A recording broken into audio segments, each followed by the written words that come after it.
some video related thoughts that I've had recently that got canned.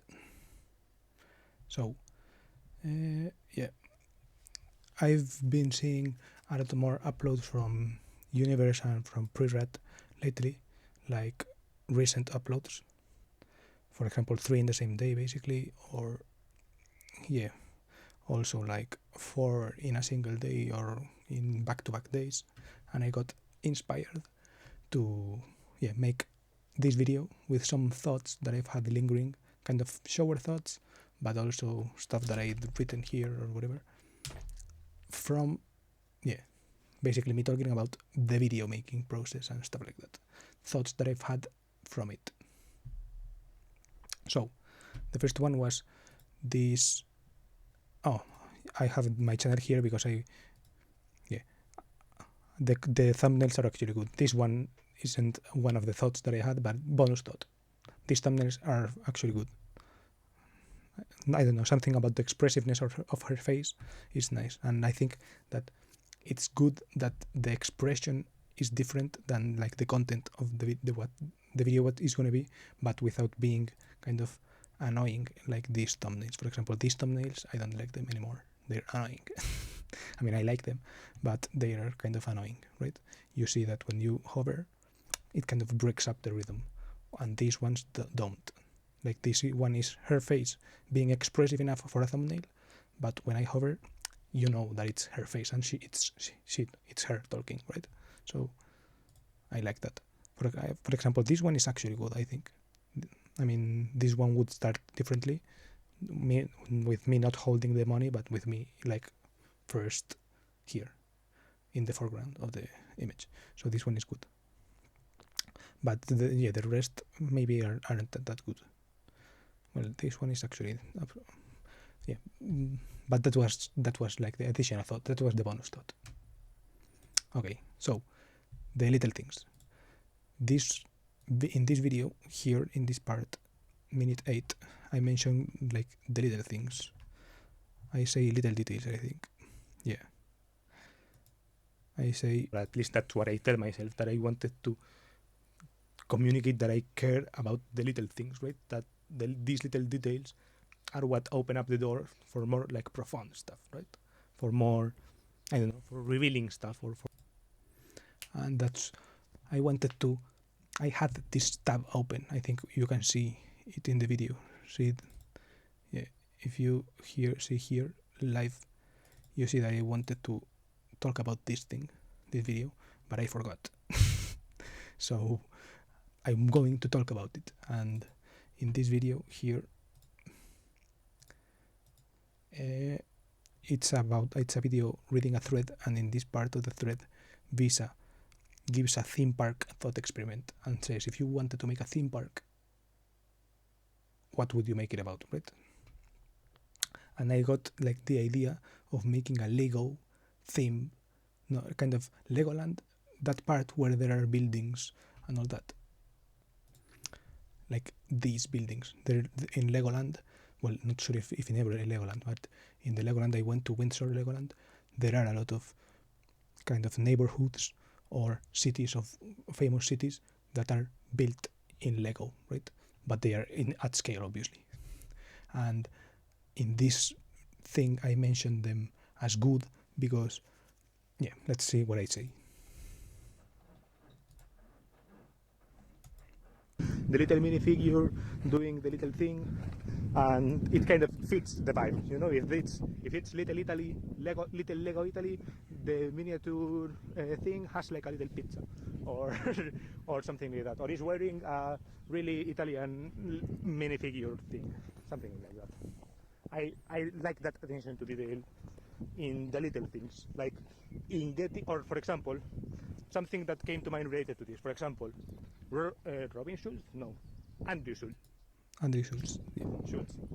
This guy, he's a comedian, and he. Yeah, basically, I'm going to say that he makes racist jokes, and that the racist jokes that he makes are like very specific and like kind of knowledgeable about the race. You know, when he makes jokes about black people, he doesn't exactly make them about black people overall, but he goes into, oh, this guy is Nigerian, so Nigerian people are different than like black Americans born and raised in black, they are kind of different, and they are like, he makes jokes about Igbos and Yorubas, for example, or about Taiwanese people hating whatever, or about Thai people hating those kind of things, right? And he pays attention to those little details, and those little details are what make his racist jokes funnier, funny, instead of just like boring racist jokes. He makes like observant type of jokes, and I like that kind of detail. And that's kind of what I wanted to say that I wanted to say. I wanted to say that I wanted to say it in this video. Because in this video I say that I wanted to say to this Turkish guy, that I like to pay attention to the little details. This is what I was saying that I wanted to say, because I'm not sure if I actually said it. Well, not say it, but if I actually wanted to do it at that moment, because it was like 1 year, half a year ago, so I'm not sure if my brain was had fully clicked, right? And this is me like retrospectively telling the audience, in this case of that video, that I wanted to say that I want to pay attention to the little details. That's the first thing I wanted to say. Second thing, Twitter rate limits. Oh yeah, I wanted to talk a little bit about the Twitter rate limits, and yeah, it's kind of related to this video, because what I was thinking yesterday is that they're not that bad actually. And also Universe also made a video about she was rambling because Twitter was down, and I watched it as well, this video, while Twitter was down for me as well. So I thought about it, but I didn't actually make the video. I wanted to kind of make a little script, and I even wrote some things here, but didn't actually make the video, so I wanted to say it. And yeah, basically I wanted to say that it wasn't that bad. I had blue sky as well, so between having blue sky and kind of not really feeling disconnected, right? It's not like I got cut off from Twitter and I couldn't pay attention anymore to what's happening, right? It's just that I couldn't interact, so I couldn't I didn't have like the tight feedback loop and the tight dopaminergic attention catching force. That bit got cut off, but I could still see the tweets. So if I had anything, I had FOMO, because I was like, fuck, I'm seeing these tweets and I want to interact with them, because Visa, for example, kept tweeting a lot. So I was like, fuck, I'm going to miss a lot of tweets, or I'm going to miss like the reply guy energy that I had, because some tweets make you want to reply stuff and you cannot send the reply. But I had like that energy, and I was like, fuck, I'm going to forget this thought, or I'm going to miss out on this opportunity to, like, I don't know, engage or whatever. That was my sensation. It wasn't kind of like, fuck, I'm being cut off, or because I thought before this, I was thinking kind of yesterday or other days, when people talk about Twitter going to shit, it's like, fuck, all these it's so early thoughts are going to fucking hell, right? All these ideas are going to crumble and are going to the shitter. I'm not going to get hired anymore by anyone on Twitter if Twitter goes to the shitter. I'm not going to keep meeting people from Twitter because it's going to the shitter, right? Those kind of things, where to me it's still early. If Twitter goes to the shitter, they go down with that. So, but I wasn't feeling like those thoughts. I wasn't feeling them, right? I wasn't feeling like that. I wasn't feeling like, oh fuck, my whole life is going to crumble.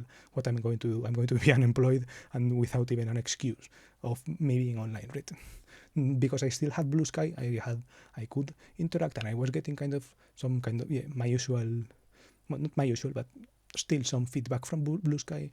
So I was like, I don't know.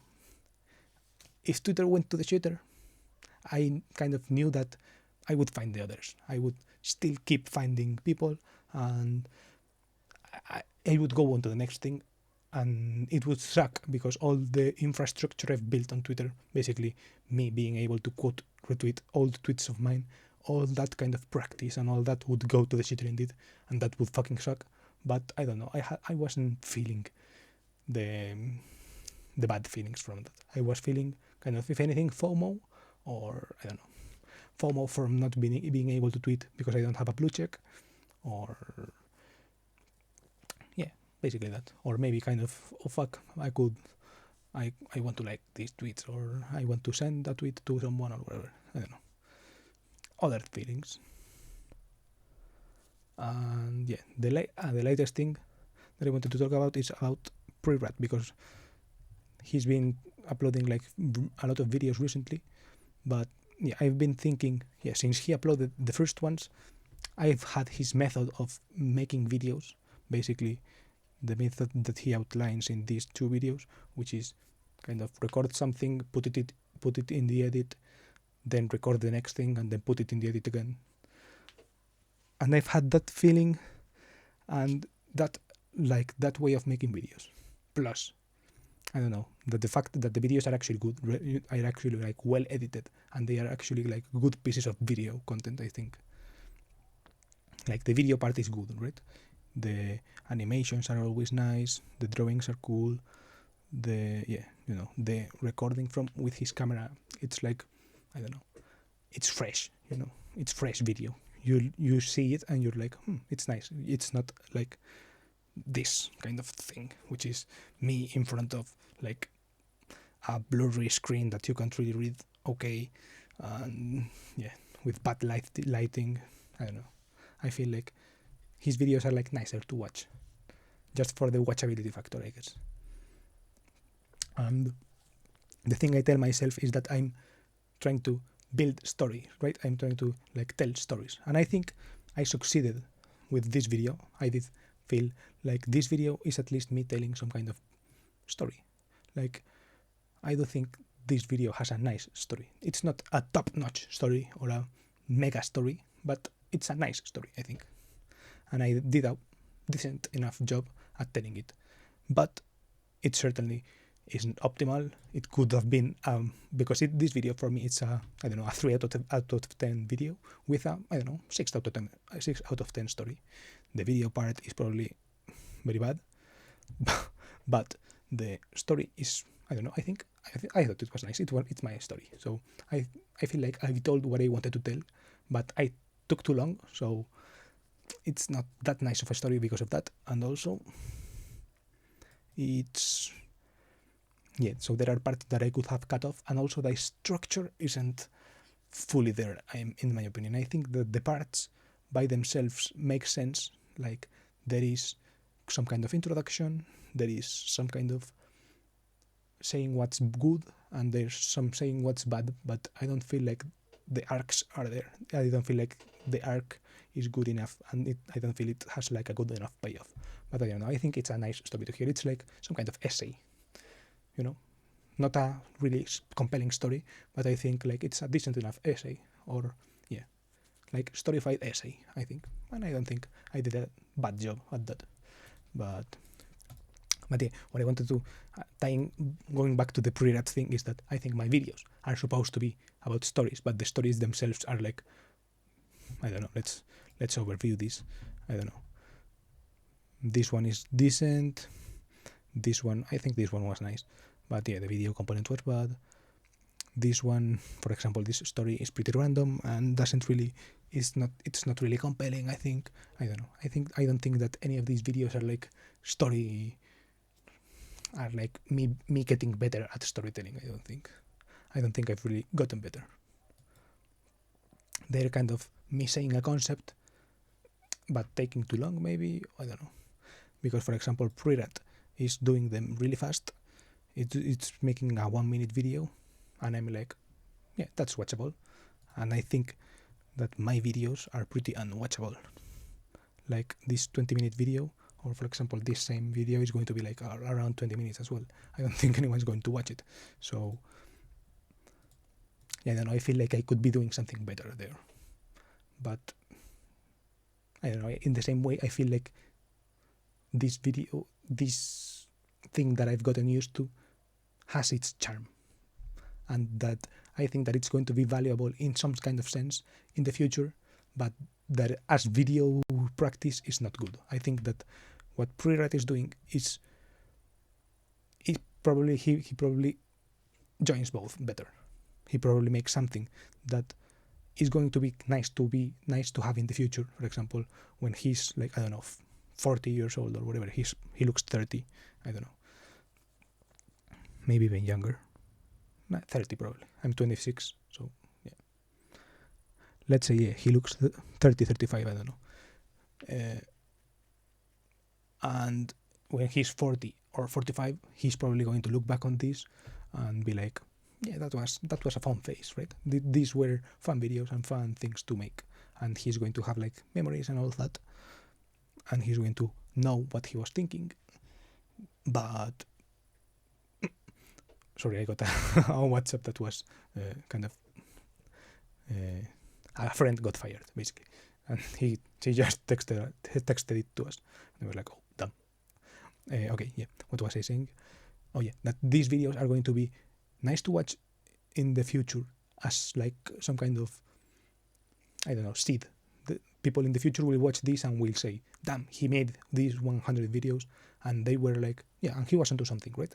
And I think that I do have that kind of same factor, and I do think that some people in the future will go to these videos and say, he was onto something, but that his videos will be like he was onto something and be in a more engaging and fun way, and the people that watch mine are probably not going to watch them, right? They are not going to actually watch them, or maybe like 3 people, and the 3 people that watch them won't comment what I want them to comment on or whatever, right?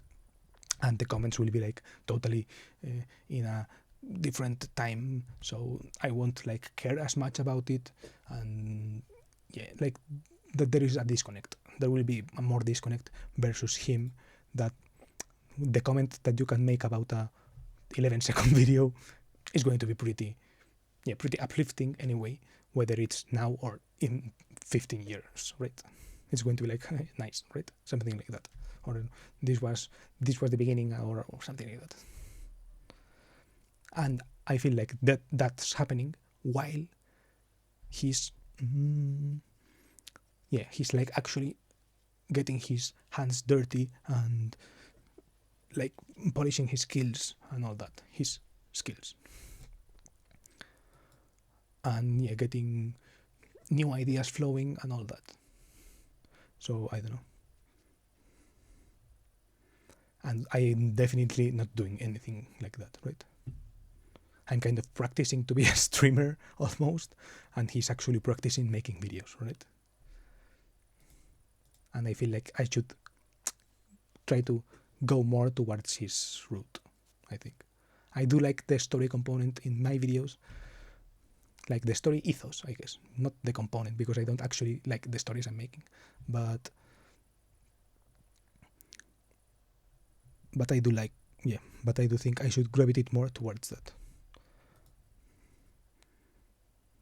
And those are the 3 things I wanted to say today. And basically this was a video of my 100 video series. This is video 69 actually. Fuck, I wanted to make 69 special, but that's what happened. And bye.